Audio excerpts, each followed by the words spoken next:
তুফানের বেদের মেয়ে জ্যোৎস্নার রেকর্ড ভাঙা নিয়ে মুখ খুললেন ইলিয়াস কাঞ্চন।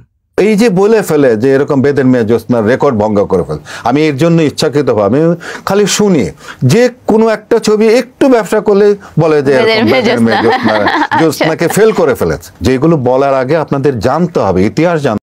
তুফান ছবি গত 25 বছরের সব রেকর্ড ব্রেক করেছে, এমনকি বেদের মেয়ে জ্যোৎস্নার রেকর্ডও ভেঙে ফেলেছেন। এটা নিয়ে কিন্তু অবশেষে মুখ খুললেন সুপারস্টার ইলিয়াস কাঞ্চন এবং অলরেডি কিন্তু এই সিনেমার প্রডিউসারও কিন্তু জানিয়েছেন সিনেপ্লেক্সে প্রথম 2.5 দিনে 1,20 লাখ টাকা ক্রস সেল হয়েছে।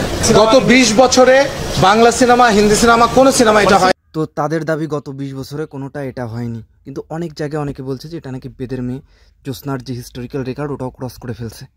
কয়েকদিন আগে একটা ছবি ভালো ব্যবসা করেছে, তো বলতেছে যে বেদের মেয়ে জ্যোৎস্নাকে ক্রস করে ফেলেছে সময়।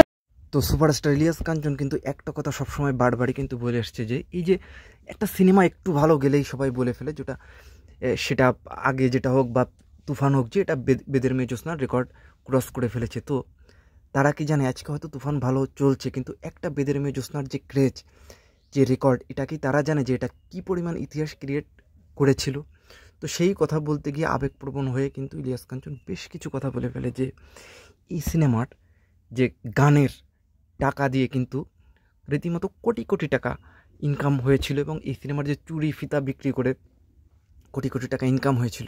এছাড়াও তিনি আরও বলেন যে সিনেমা হলের ভিতর যে বাচ্চা প্রসব থেকে শুরু করে এই সিনেমা দেখার জন্য যে ক্রেজ, যেটা তো আসলে পসিবল না। এবং ওই টাইমে যে মুদ্রাস্ফীতির ব্যাপারটাও তিনি হিসাব করেন যে ওই টাইমে যে টিকিটের দাম, ওই টাইমে যে ব্যাপার ছিল।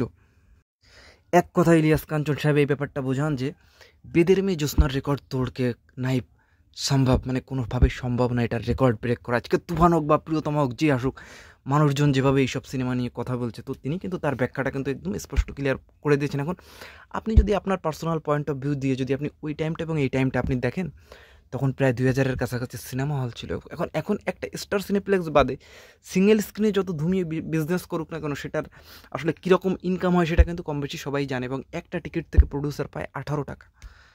আপনি ভাবুন, যেখানে 150-200 টাকা টিকিট থেকে 18 টাকা প্রডিউসার পাচ্ছে, এবং সেখানে আপনি ওই টাইমের হিসাব, ওই টাইমে যে একটা স্বচ্ছতা ছিল, বক্স অফিস আমাদের কখনো না থাকলেও কিন্তু ওই টাইমের মতো এখন কিন্তু অতটা স্বচ্ছতা দেখা যায় না।